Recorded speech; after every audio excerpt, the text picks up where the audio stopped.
Hey guys, welcome back for another episode of The Suited Shootist. And I'm wearing some of my sort of training wardrobe today because I wanted to talk a little bit about some draw techniques when you are wearing a jacket or a sports coat, suit jacket, what have you, because there are some considerations that come into play. Now, if you're an IDPA shooter already, then some of this may not really be relevant because since IDPA necessitates a cover garment, the open front cover garment, whether it be a jacket, a vest, or like a shirt jacket, are fairly popular in that arena anyway. So some of this might not be new information. But when it comes to the appendix carry stuff, I think that's still gonna, have some value because there are some things that change and some things that stay the same whenever you're dealing with with a jacket over top of another potential cover garment. So let's go ahead and jump into it. The first couple of techniques I'm going to touch on are if you're going to be drawing from a behind the hip holster. Now, currently, the only 4 o'clock carry holster that I've got is my Filster Summit, but the principles here apply equally whether you're going outside or inside the waistband. So one thing that I wanted to try is to see how access would work if the jacket remained buttoned. So my first couple of draws, I did exactly that. And I took a tip from Mike Green over at Green Ops, and he was telling me that when he wears because he typically carries a lot on the hip, and when he does that in a suit jacket, he just treats it like any other cover garment, reaches across, pulls up, and presents the pistol. And as you can see, it works, pretty damn well. So that's certainly an option.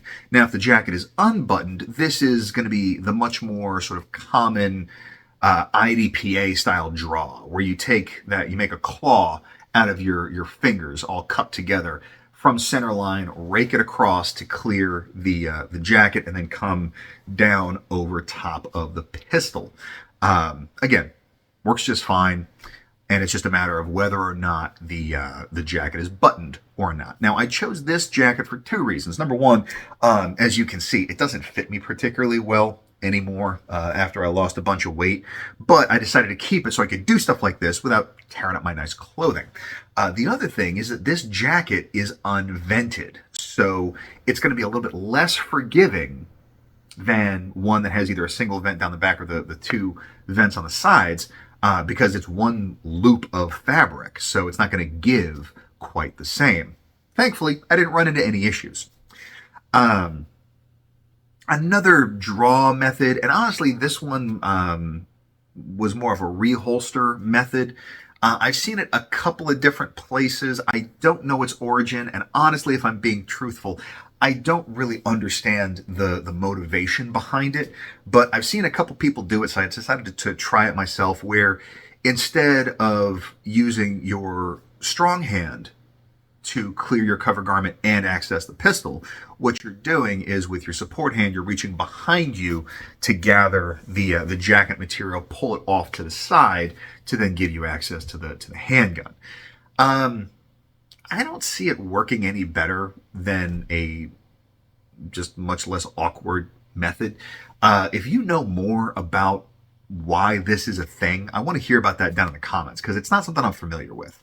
I've seen it enough that I figured I'd give it a shot, but I didn't really find a compelling justification for it in the short time that I was messing around with it. But that's behind the hip carry. That's old, antiquated shit. So let's talk about appendix carry. With appendix carry, it's really just going to matter whether or not the jacket is buttoned. But the big difference is either way, the gun hand is going to have a little bit more to do than just accessing the pistol, because you're going to be very hard pressed to consistently gather up both the shirt and jacket to clear it, because whenever you're wearing a jacket, your shirt is tucked in. So essentially what you're doing is you're adding one step to the front of the process, where the strong hand clears the jacket first, then the support hand comes in to clear the tucked in shirt, at which point then you just resume your normal draw stroke. Now, this is why this is important. Because like I said, number one, I have yet to successfully pull off consistent grabbing and accessing of both the jacket and shirt fabric in a way that gives me enough mobility to clear everything to get access to the gun. So if you move the jacket first, then get the shirt up, your support hand now is basically serving as blocking for keeping the jacket in place so that you can go and access the pistol. So, as you can see, if the jacket is buttoned, all you're doing is you're just grabbing the jacket at the hem and pulling up to give yourself access to the shirt. Or if the jacket's open, that first step is the same, where you're just raking across the body. And so either way, it very much mimics what you were doing with the behind the hip draw, just with minor tweaks. I haven't put these on the clock yet, but the next time I actually am able to get out to, because the challenges around here, most of the outdoor ranges are membership only and not one where I currently have a membership. So in the indoor ranges, I don't have enough juice that I'm able to like get a section of bays where I can block it off and film. So my range filming is a little bit limited, but the next time I get an opportunity to go out and do some of this on the clock, I will do a heads-up comparison and see if there's any real appreciable difference. I really don't think there is. I say appreciable difference, not measurable difference, because there might be 2-3 tenths of a second that we're talking about here. Maybe a bit more when you're talking about having to do the appendix draw, clearing the jacket, and then the shirt. But, I don't think it's going to have any meaningful impact on the numbers. This is what I've found so far. So do you have another method that you prefer? To be perfectly honest, the tucked in shirt over the gun was one of the main reasons why when I worked a suit and tie job, I really leaned heavily into pocket carry, because I was able to get a less effective gun into the fight faster than having to dig my optimal gun out from multiple layers of clothing. So there's always that compromise, but I want to hear your thoughts down below as well.